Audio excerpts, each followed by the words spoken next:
اللهم بارك عليك يا حبيبي يا رسول الله، من مطبخ مجيدة النهارده إن شاء الله. يلا نعمل أحلى حلوى. هتعملي لنا إيه النهارده مجيد؟ هعمل لكم كيكة الرواني بس بطريقة جميلة، بطريقة مجيدة. واتفرجوا معايا لآخر الفيديو عشان تشوفوا تكات جميلة وهتعجبكم جدا جدا جدا.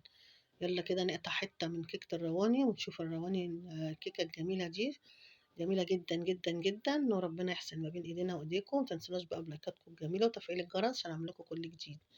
يا رب كده النهارده اكون طريقتي هتعجبكم والفيديو الجديد بتاعي ده ان شاء الله. بصوا هنا كيكه الرواني تحفه تحفه تحفه، بسم الله ما شاء الله. يلا بقى مش هنتكلم كتير ونخش على المقادير ونشوف مجيده عملت كيكه الرواني الجميله دي ازاي. يلا نصلي على رسول الله بقى كده وقبل ما نخش على المقادير متنسوناش بقى بتعليقاتكم الجميله ولايكاتكم الجميله. ربنا ما يحرمني منكم، وكل اللي دخل لي عمل لي تعليق ما ربنا ما يحرمني منه ابدا يا رب ويخليه ليا. وبشكر اي حد دخل لي عمل لي تعليق، ربنا يخليه لي يا رب وما تحرم منه ابدا، يكبر بخاطركم يا رب. يلا بقى كده هنخش ما نشوف مجيدة هتعمل لنا بقى كيكه الرواني. المقادير بتاعتها ايه النهارده؟ معايا نص كوبايه سكر، معايا كوبايه سميد، معايا كوبايه لبن، معايا كوبايه دقيق، معايا كوبايه جوز الهند، معايا كوبايه سمنه على زيت، ومعايا 2 عدد بيضه، معايا فانيليا بالبرتقال، معايا بيكنج باودر. يلا بينا بقى نشوف مجيدة هتعمل الطريقة ازاي، ونسمي الله كده ونخش بقى ايه. نجيب خلاطنا بقى ونخش بقى نعمل الطريقة الجميلة اللي انا بعشقها، اللي خفيفة على قلبي. اللي انا يعني احلى حاجة بحب اعملها، على طول بعملها في البيت، على طول بحبها. جبنا بقى الخلاط بتاعنا وجبنا 2 عدد بيضة. هنحط عليهم بقى هنا شوية خل، طبعا نجي معلقة كده، معلقة خل ابيض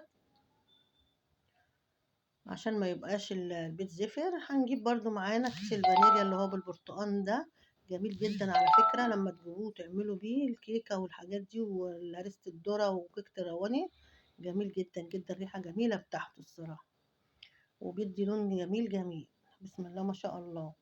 بعد بقى ما فضينا هنا الفانيليا على ال2 عدد بيضة ومعلقة الخل، انا هنجيب بقى الشفشق بتاع الخلاط وننزل فيه البيض.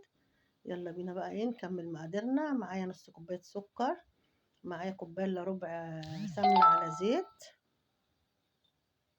دي سمنة على زيت، سمنة بلدي. فضي بقى الكلام ده كله كده.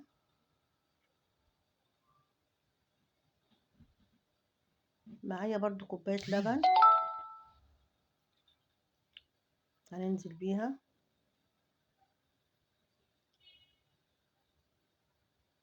هقلب بقى الكلام ده كله مع بعضه قبل ما نحطه في معايا بقى هنا معلقتين لبن بودرة برضو حطاهم في الكوباية. هنزل بيهم على الخليط ده. بحب لبن البودرة قوي انا، بيديني طعم جميل قوي في الحاجة. اودي بقى اضربهم بقى في الخلاط ويلا بينا بقى نفضي بقى الحاجات اللي هي الناشفة دي. معايا هنا كوباية دقيق سميد اللي هو بتاع البسبوسة، معايا كوباية جوز الهند، معايا كوباية دقيق أبيض. تمام تمام. يلا بقى ننزل عليهم بالبيكنج باودر الشيف ونقلب بقى الكلام ده كله مع بعضه كده. قلبي بقى كل الكلام ده كده مع بعضه. معايا هنا ذرة ملح صغيرة، هقلب برضو الكلام ده كله مع بعضه كده. يلا بقى نجيب الخليط اللي احنا ضربناه في الخلاط، اللي هو ال2 عدد بيضة، كوباية لبن، نص كوباية سكر، معلقتين لبن بودرة، فانيليا، خل، كوباية الا ربع زيت على سمنة. يلا بقى ننزل بالحاجات دي كلها كده، الخليط ده كله. الله على الريحة وعلى اللون وعلى الجمال، بجد بجد فظيع، خطير خطير، تحفة تحفة. الله الله الله.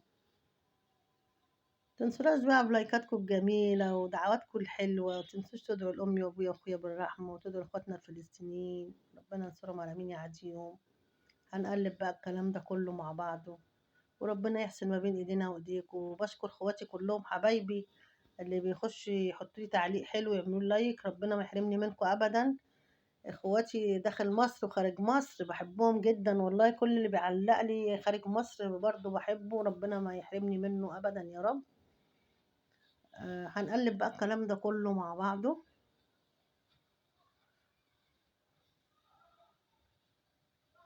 قلب قلب قلب قلب. طبعا انا ولعت الفرن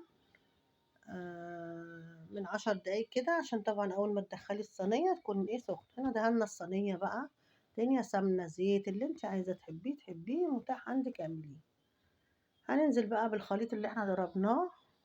بصوا لون الخليط، هو اللون بتاعه ده كده بقى الحقيقي.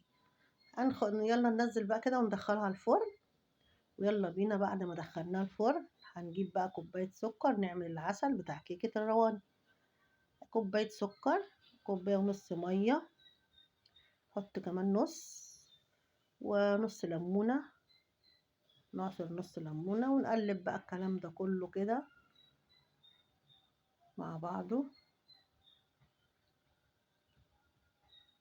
هنقلب الكلام ده كله مع بعضه كده.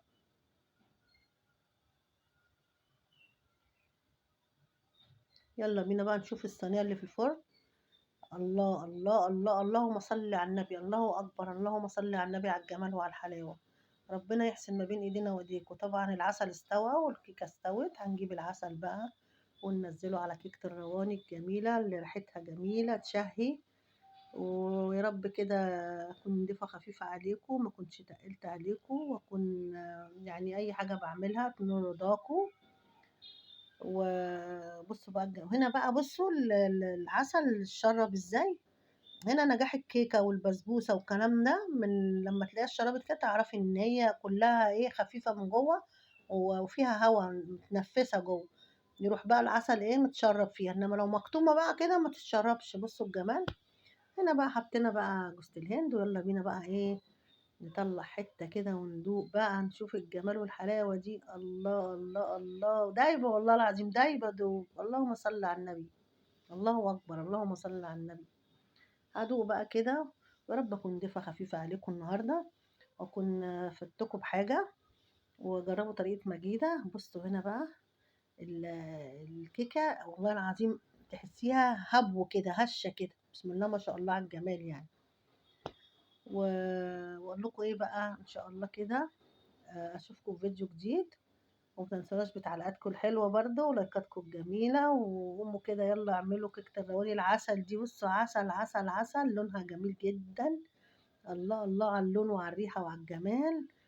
وربنا يحسن ما بين ايدينا وايديكم يا رب كده. واشوفكم بقى ان شاء الله كده في فيديو جديد. واختكم مجيده، واقول لكم السلام عليكم ورحمه الله وبركاته. باي باي.